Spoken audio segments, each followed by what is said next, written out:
하나님께서 주시는 말씀 여호수아 7장 10절에서 15절까지 말씀입니다. 구약성경 327면입니다. 한 절씩 교독하겠습니다. 여호와께서 여호수아에게 이르시되 일어나라 어찌하여 이렇게 엎드렸느냐.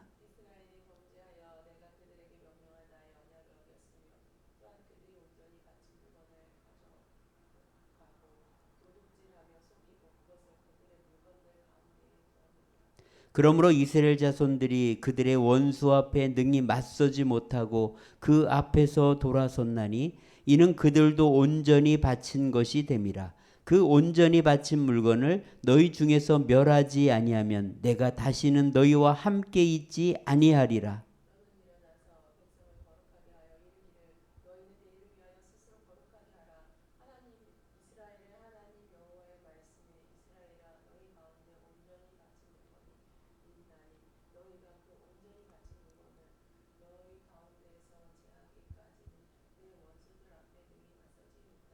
너희는 아침에 너희의 지파대로 가까이 나아오라. 여호와께 뽑히는 그 지파는 그 족속대로 가까이 나아올 것이요 여호와께 뽑히는 족속은 그 가족대로 가까이 나아올 것이요 여호와께 뽑히는 그 가족은 그 남자들이 가까이 나아올 것이며.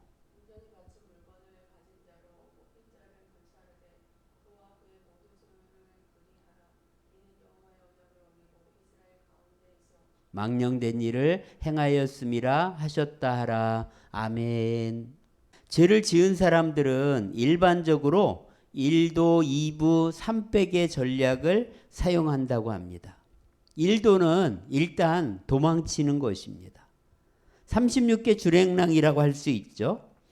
고대 중국의 병법 36개 중 마지막이 주의상인데 대적하기 힘든 강한 적과 싸울 때는 도망치는 것도 뛰어난 전략이라 그렇게 말했습니다. 자, 두 번째 전략은요. 잡혔어요. 그러면은 무조건 모른다고 부인하는 것입니다. 자, 그러면서 3백, 인맥이나 권력의 백을 사용하여 빠져갈 구멍을 찾는다는 것입니다. 검찰이나 경찰에 출두하는 사람들은 하나같이 이렇게 말하죠. 성실한 자세로 조사에 임하겠습니다. 여러분, 이 말은 정직하게 대답을 하고 잘못을 인정하겠다 그런 뜻은 절대 아닙니다.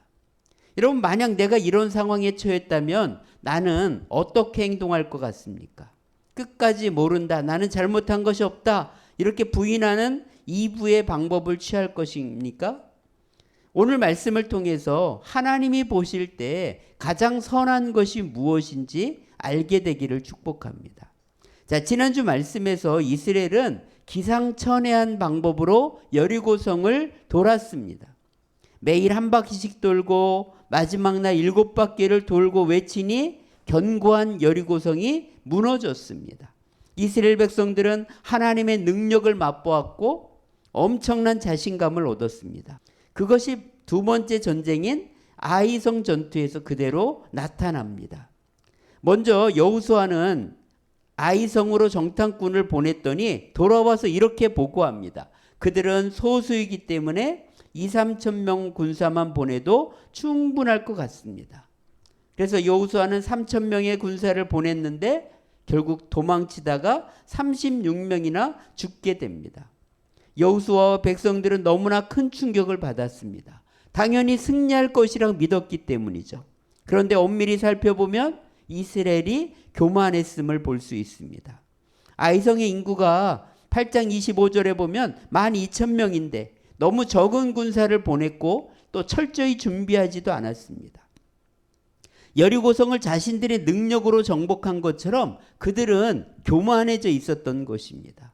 그들은 하나님이 도와주지 않아도 충분히 아이성은 정복할 수 있을 것이라고 착각했던 것 같습니다. 내가 생각했던 것과 다른 충격적인 결과를 맞이했다면 여러분은 어떻게 해야 될 것 같습니까? 문제점을 잘 파악하고 다시 잘 준비해서 충분한 군사를 보내면 좋을까요? 여러분, 그렇지 않습니다. 여호수아와 이스라엘 장로들의 태도를 보면 우리가 배워야 할 점이 많습니다. 자, 우리 7장 6절의 말씀 같이 한번 읽어보겠습니다. 여호수아가 옷을 찢고 이스라엘 장로들과 함께 여호와의 궤 앞에서 땅에 엎드려 머리에 티끌을 뒤집어 쓰고 저물도록 있다가, 여러분 그들은 수습위원회를 조직하고 열심히 회의를 하면서 문제점을 파악하고 준비하지 않았습니다. 준비 부족 때문이 아니라 하나님이 등을 돌리셨음을 깨달았습니다. 그래서 여호수아는 옷을 찢었습니다. 너무 큰 슬픔을 표현한 거예요. 그리고 하나님 앞에 엎드립니다. 그리고 머리에 티끌을 뒤집었습니다. 수치스럽고 부끄럽다는 뜻입니다. 언제까지요? 저물 때까지. 그런 다음에 여호수아는 하나님께 답답한 마음으로 기도를 드립니다. 저는 여호수아의 태도를 보면서 많은 생각을 하게 됩니다. 아무 말 없이 하나님 앞에 하루 종일 엎드리는 거, 이걸 우리는 배워야 된다고 생각합니다. 너무 빨리빨리 문제와 이유를 알아내고 방법을 찾는데 우리는 급급할 때가 많기 때문이죠. 저물 때까지 이렇게 엎드려 보았으면 좋겠어요. 그냥 하나님 앞에 엎드려 있는 것입니다. 아무 말 하지 않고 그냥 나를 불쌍히 여겨주세요. 하나님 은혜를 내려주세요. 그런 마음으로 엎드려 있는 이런 모습이 우리에게 필요하지 않을까 생각됩니다. 여러분 이렇게 했더니요, 하나님께서 답답하셨는지 바로 왜 패배했는지 어떻게 하면 되는지를 알려주십니다. 하나님은 이스라엘이 범죄했다는 것을 5번에 걸쳐서 강조하십니다. 우리 11절 말씀 한번 읽어보겠습니다. 이스라엘이 범죄하여 내가 그들에게 명령한 나의 언약을 어겼으며 또한 그들이 온전히 바친 물건을 가져가고 도둑질하며 속이고 그것을 그들의 물건들 가운데 두었느니라. 여러분 5번에 걸쳐서 언약을 어겼고 가져가고 도둑질하고 속이고 물건을 감추어 두었다, 이렇게 말하고 있습니다. 다시 말하면 그 바친 물건을 멸하지 않으면 나는 너희와 함께 할 수 없다고, 그들이 얼마나 잘못을 했는지를 하나님께서는 이렇게 말씀하고 있습니다. 여러분 사람은 속일 수 있어도 하나님은 속일 수 없습니다. 하나님은 똑똑히 보고 계십니다. 그래서 7장에 보면은요, 이 온전이란 말이 8번이나 쓰여 있어요. 우리가 온전치 않으면 하나님은 함께 할 수가 없습니다. 여러분 어떻게 하면 온전할 수 있을까요? 죄를 회개하고 온전치 못하는 것을 제거해야 됩니다. 왜냐하면 죄의 삭은 사망이기 때문이죠. 죄를 내버려 두면 죽게 됩니다. 그래서 죄를 빨리 제거하는 것이 사는 길입니다. 제가 뮤지컬을 직접 본 적이 없어서 마침 속초에서 뮤지컬 공연을 한다고 해서 관람을 했습니다. 시타르타라는 뮤지컬인데요, 석가모니의 일대기를 다룬 뮤지컬입니다. 불교 내용이라 관심 없지만 뮤지컬이니까 한번 봐야겠다 생각 들어서 예매했습니다. 이 왕궁에서 편하게 살던 시타르타는 청년이 되어서야 궁궐 밖에 나가서 세상의 고통을 보게 됩니다. 결혼하고 아들을 나홀라까지 낳았지만 고통으로부터 벗어나는 해답을 찾기 위해서 출가합니다. 여러분 이 불교는요, 모든 인간은 생로병사의 고통을 가지고 있다, 이렇게 봅니다. 그리고 이 생로병사의 이 고통은 원인이 무엇이냐? 끝없는 욕심 때문이라는 거예요. 결국 욕심 때문에 고통이 온다는 거예요.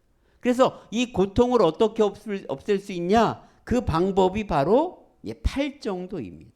8가지인데요. 그 공통점이 뭐냐면 올바른이란 말이 들어갑니다. 올바른. 다시 말해 올바르게 하면 고통이 없어진다는 거예요. 여러분 정말 올바르게 산다고 고통이 없어질까요? 여러분 고통은 사라지지 않습니다. 왜냐하면 고통의 원인은 그게 아니기 때문에 그래요.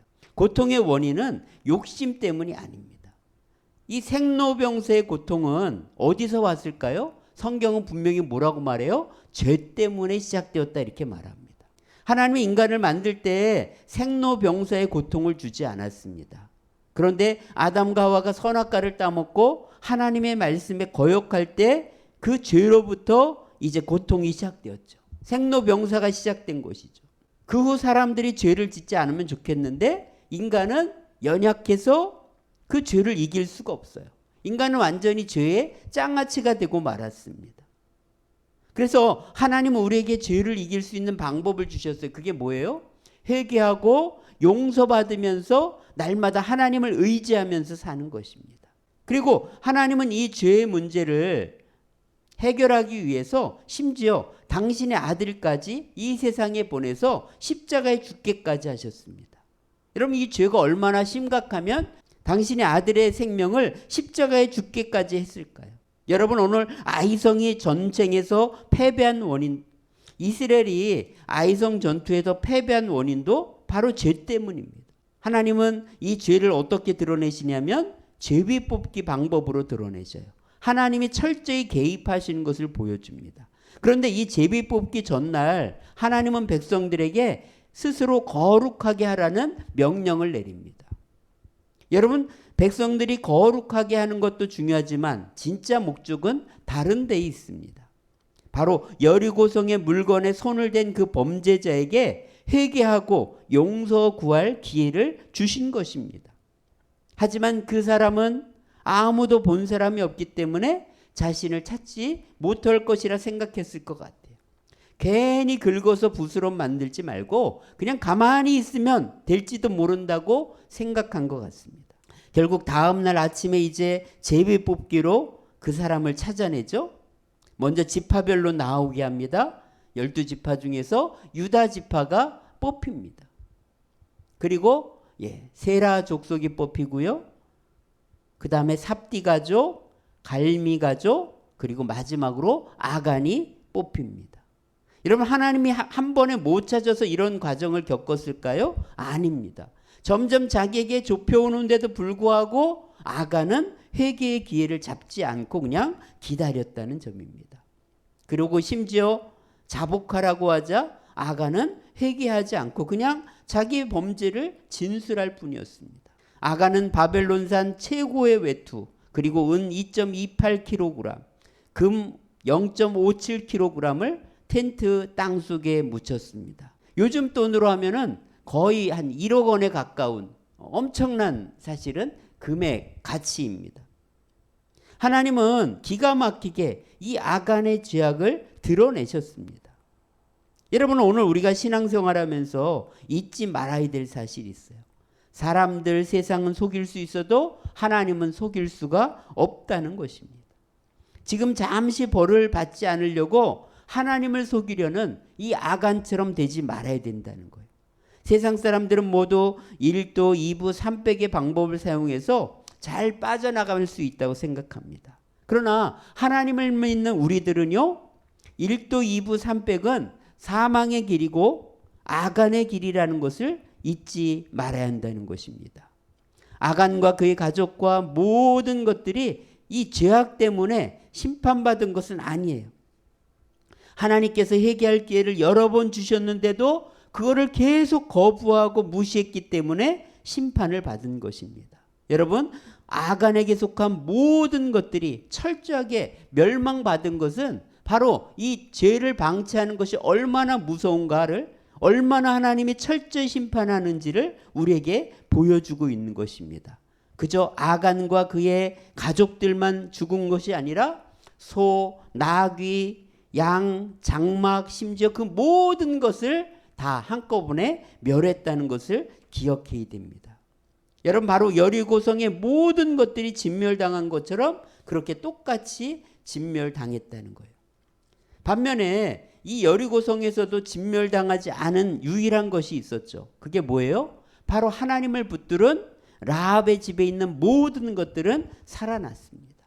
여러분, 하나님은 우리에게 생명을 주시려고 하는데 내가 끝까지 죄를 붙들면 멸망당할 수밖에 없습니다. 여러분, 하나님의 심판이 얼마나 무서운지를 기억해야 됩니다. 짐승과 물건까지 철저하게 심판하셨다는 거예요. 이게 바로 죄가 얼마나 무서운지를 우리에게 알려주는 것이죠. 그리고 이 죄 때문에 결국 아골골짜기에 큰 돌무더기가 생기고 말았습니다.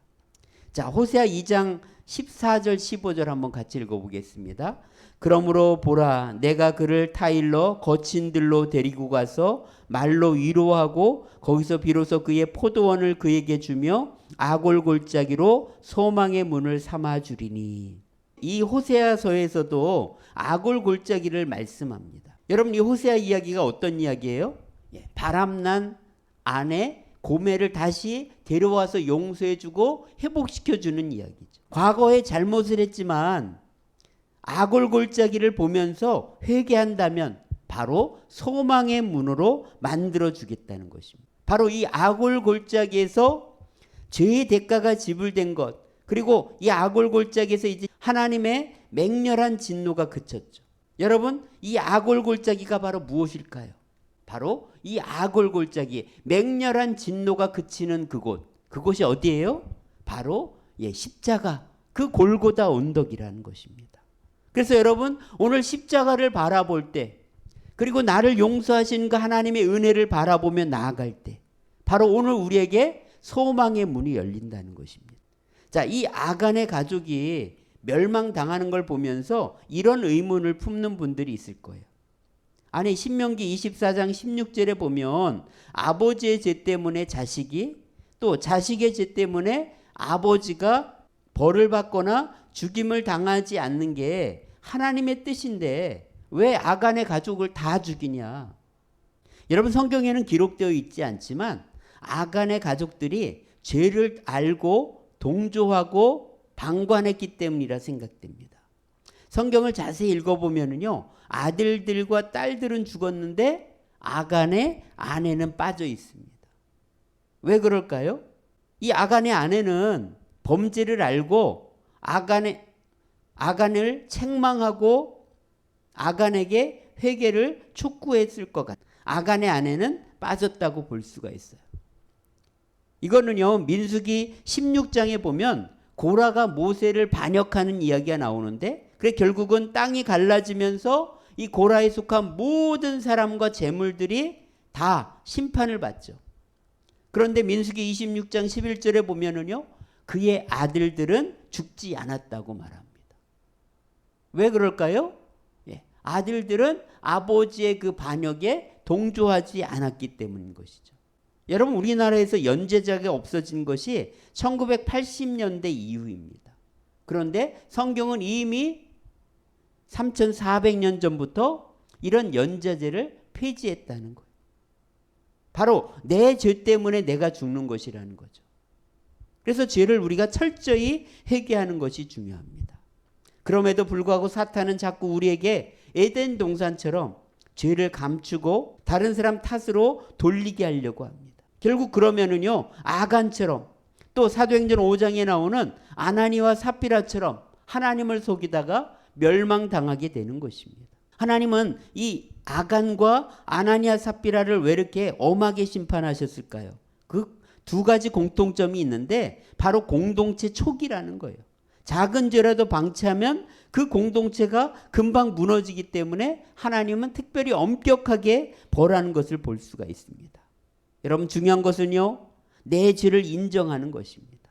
그것은 쉽지 않습니다. 어쩌면 손가락질 당하고 부끄러움 당할지도 모릅니다. 잠시 버림받지 않기 위해서 사람들은 거짓말하고 잘못한 적 없다고 아간처럼 부인하는 그 어리석은 길을 선택하는 경우가 많습니다. 그러나 여러분, 하나님께서 인정하시는 길은 어떤 길이에요? 바로 다윗과 베드로처럼 회개하고 용서를 빈다면 하나님은 다시 사용하신다는 거예요.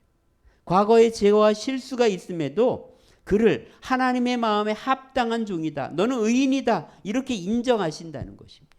자, 우리 시편 1편 6절 한번 같이 읽어보겠습니다. 무릇 의인들의 길은 여호와께서 인정하시나 악인들의 길은 망하리로다. 여러분, 오늘 우리가 가야 될 길은 하나님께서 인정하시는 길입니다. 그 길을 가는 것, 정말 회개하고 잘못을 빌고 나아갈 때 하나님은 우리를 인정하시고 다시 우리에게 회복의 은혜를 주실 것입니다. 그러나 아간처럼 끝까지 회개하지 않고 죄를 감추려고 하고 거짓말한다면 그것은 악인의 길입니다. 그 길은 결국 망하는 길인 것을 우리가 기억하고 늘 하나님 바라보며 나아가는 우리 모두가 되었으면 좋겠습니다. 기도하겠습니다. 하나님 아버지, 정말 아간처럼 어리석은 자가 되지 않도록 도와주시옵소서. 하나님을 속이고 사람을 속이는 그런 하나님 어리석은 자가 아니라 내 죄를 인정하고 자백하고 용서를 구하는 정말 하나님의 백성답게 나아가는, 정말 십자가를 붙들고 정말 소망의 문을 향해 나아가는 저희들이 다 될 수 있도록 도와주시옵소서. 아버지 하나님, 오늘도 마음과 정성을 다해 드린 예물을 기쁘게 받아주시고 아버지 하나님의 나라와 영광을 위해 귀하게 쓰여지도록 인도하시고 성도들의 삶에 복의 복을 더하여 주옵소서. 우리 구주 예수님의 은혜와 하나님의 크신 사랑과 성령의 충만 인도 함께 하심이 의인의 길을 걷기로 다짐하는 우리 모두에게 이제로부터 영원까지 함께 하시기를 간절히 축원하옵나이다. 아멘.